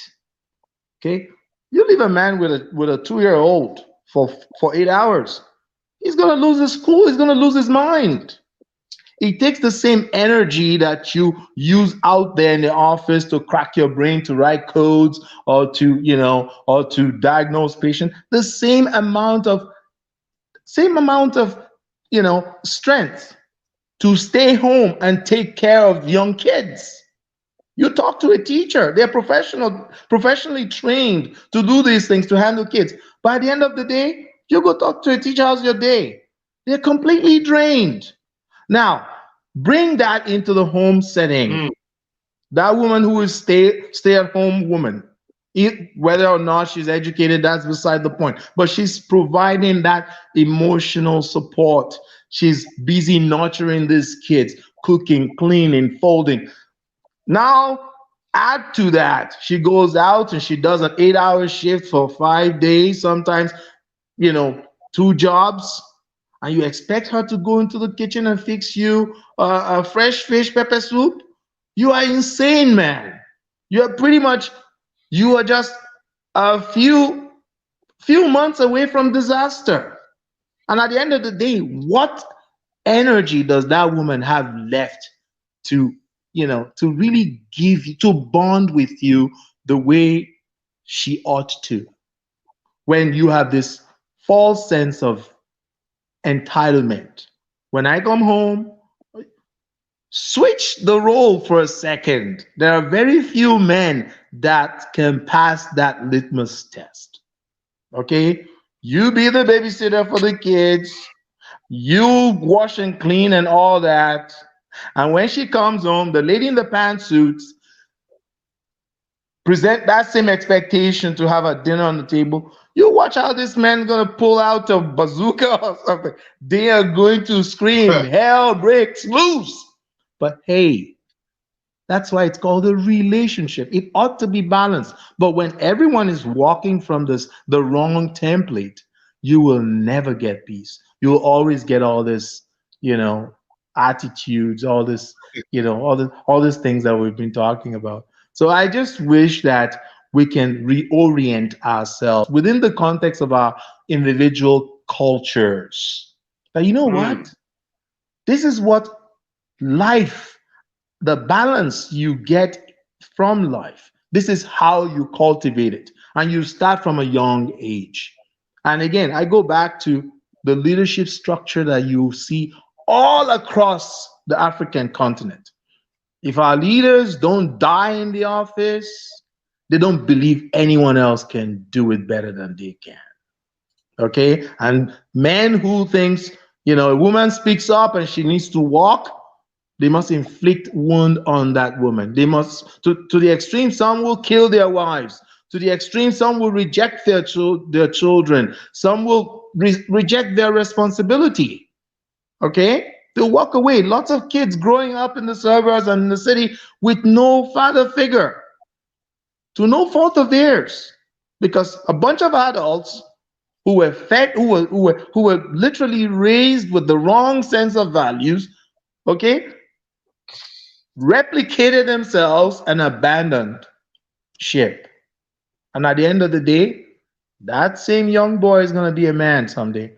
God help that boy or that girl that they find the right person that can literally bring them back to where they ought to be. Thank you, my brother. And that's why you have all these broken homes all over the place, all over. All over. The homes are broken. And it starts from how these men and women were raised, how they were conditioned by their culture, by the society, and what they are meant to believe. Even their so-called religion has not done a great job.